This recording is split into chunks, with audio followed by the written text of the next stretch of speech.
Pet owners may be making plans to leave those pets as spring break approaches, but did you know if something goes wrong with a pet sitter, there's not much you can do about it? A Houston family whose dog died in the care of a Rover sitter last summer, now on a mission to change that. Marcelo Benito taking a closer look tonight. Say hi, Mama. Say hi. They're just memories now. Good boy. Of a time in Jessica and her husband Taylor's life they wish they could get back. Goose was your child. Oh, he was.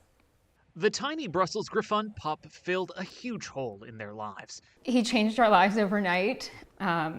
He was literally the joy of our lives. That joy cut short in June of 2024.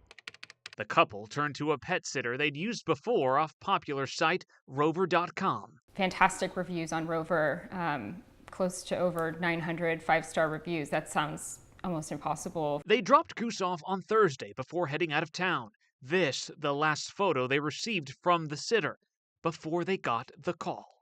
Her voice was incredibly shaken up, barely able to get words out, anything comprehensive out. And I just said, "Is he alive?" And she said no. What went through your mind when you got that phone call and you heard those words? Oh my God, I was hysterical. I screamed so loud for a whole day. Turns out Goose was not the only victim. He was one of 4, including a lab named Porter, that ended up dead. 3 others, including Archie, a Bernedoodle, were dropped off at the ER in critical condition, but survived. It was not a mistake. It was not an accident. A report from Bark obtained by KHOU 11 showed neglect was suspected. The family soon learned nearly a dozen dogs were kept in this outdoor shed. Text messages point to a problem with the AC overnight. When Bark showed up to investigate, records show the sitter's husband slammed the door.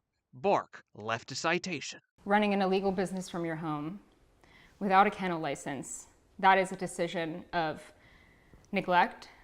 That is for greed. When we called the sitter, she quickly hung up. We will never know what happened. Goose's necropsy revealed he, like the others, died of heat stroke. Vets also found traces of rat poison in his system. That was a painful and tragic way to die. More than 6 months later, no one's been held accountable for the dog deaths. The home where this happened now empty and up for sale. But the sitter in question, up until a few days ago, was still online promoting her expertise and passion for pet care. The page has since been taken down. Do you fear this could happen again? Absolutely. The message that's being delivered is that you don't get in trouble for these things. Literally all the business has to say is, I didn't mean to, and there's no legal recourse at this point. Maria Mecca's dog Poncho died at a doggy daycare in 2021. She since founded Poncho's Promise. The nonprofit, together with the Texas Humane Legislation Network, hope this is the year Texas passes a bill to protect pets and their owners. That's exactly how he was looking at us. Jessica and Taylor won't ever forget that one-of-a-kind head cock and vow to keep up the pressure until they get answers. Somebody has to stand up for them. So you do it for Goose? Yeah, justice for Goose. A spokeswoman for the Harris County District Attorney's Office tells me they have received the case from Houston police, and the DA does intend to take it to a grand jury who will ultimately decide what, if any, charges will be filed. Tonight, Rover telling us the sitter remains deactivated from the site, and you can read their full response to our questions on KHOU.com right now, along with helpful tips on what you can do to make sure your pets are left in the very best hands. Back to you. Check that.